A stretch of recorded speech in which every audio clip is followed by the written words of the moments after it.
Hi guys, it's me again, your Darna Queen. For today's video, so ayan, magluluto tayo ng crab, shrimp with matching lechon na natira last night sa birthday party. So ayan, meron tayong corn, meron tayong crab, malalaking alimango to guys, 3 peraso. And meron na tayong steamed na hipon, meron tayong cheese, meron tayong sibuyas, bawang, and luya. Tapos meron tayong butter, cheese, another cheese, and oyster sauce. So ayan guys, lalagyan natin yan ng sauce na Cajun seasonings para magkaroon siya ng kakaibang lasa. So ayan guys, tara samahan ninyo ako, magluto na tayo. So ilalagay lang natin itong buong butter. Yan. Tunawin lang natin siya.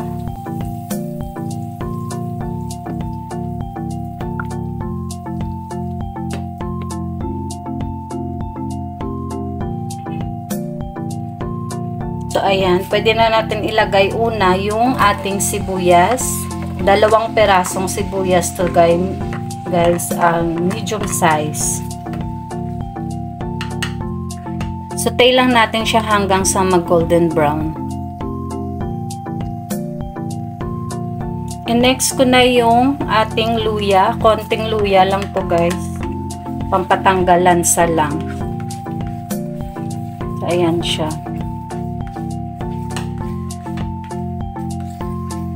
Lutuin lang natin. Tapos, next natin yung ating bawang.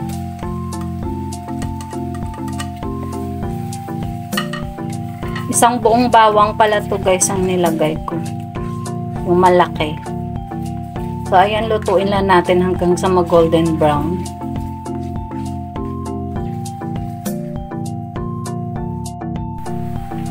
Tapos ilalagay na natin isa-isa yung ating mga seasonings. So naglagay muna ako ng oyster sauce. Siguro mga 2 to 3 spoon na oyster sauce.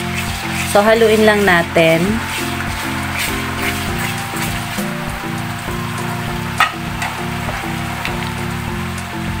Sunod naman natin yung ating Cajun seasoning. So ayan, medyo damihan po natin kasi yun po talaga yung nagpapalasa dyan. Next is garlic powder. Tapos yung ating cayenne powder para magkaroon ng konting anghang.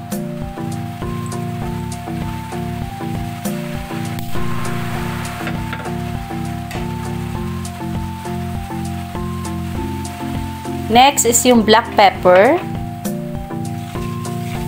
And then haluin lang natin.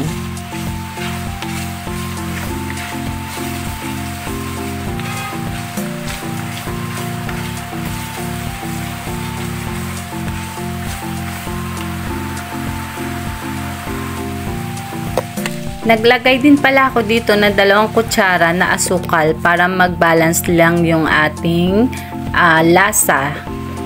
Tapos, ayan, haluin lang po natin ang haluin hanggang sa lumapot yung ating sauce.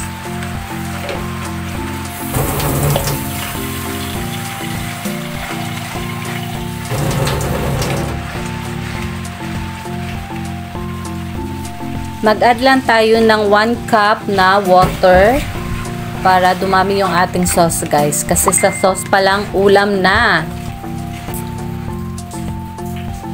Tapos naglagay ako ng soy sauce, yung ating Knorr na soy sauce. Tapos ayan, kumulo-kulo na rin, nagdagdag ako ng ating asin. Tapos nilagay ko na yung lechon guys. Yung lechon pala is natira din yan sa birthday na pinuntahan namin doon sa kila Che and Riz. Ayan, family friend po namin. So ayan guys, excited na ako dyan kasi amoy ko na talaga yung sarap. Amoy pa lang masarap na. So ayan guys, ang exciting part dito is yung alimango and yung hipon. So ayan guys, ilalagay ko muna yung mais. 1 lata pala ng mais yung aking nilagay. Ayan, tapos lutuin lang natin konti.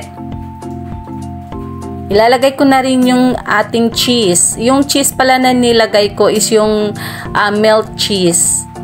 So, para lalo siyang lumapot yung sauce niya. Isang buo pala yung aking nilagay dyan. So, ayan, haluin lang natin. Pakuluan lang natin ng kaunti.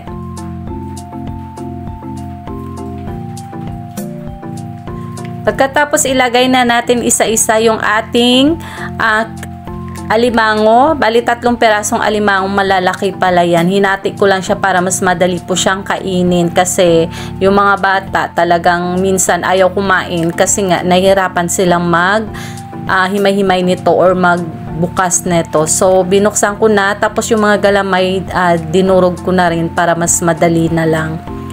So, ayan guys, ang sarap nito, promise. Ang dami kong nakain kanin dyan. And then, ayan, ilagay na natin yung kanyang mga sabaw-sabaw na natira. Sayang din, pampalasa din kasi yun. Mataba pala to guys, itong alimango na binigay sa amin nung friend ko. Ayan, shout out kay Che and Riz. Ayan, salamat sa inyo. So, next na natin yung hipon. And then, haluin lang natin and then pakuluan natin ng kaunti kasi luto na rin yan pareho. So, konting pakulo na lang and then luto na rin yan. So, ayan, i-shoutout ko lang pala ang ating mga lalabs dyan. Team Sabris and sa aking mga members.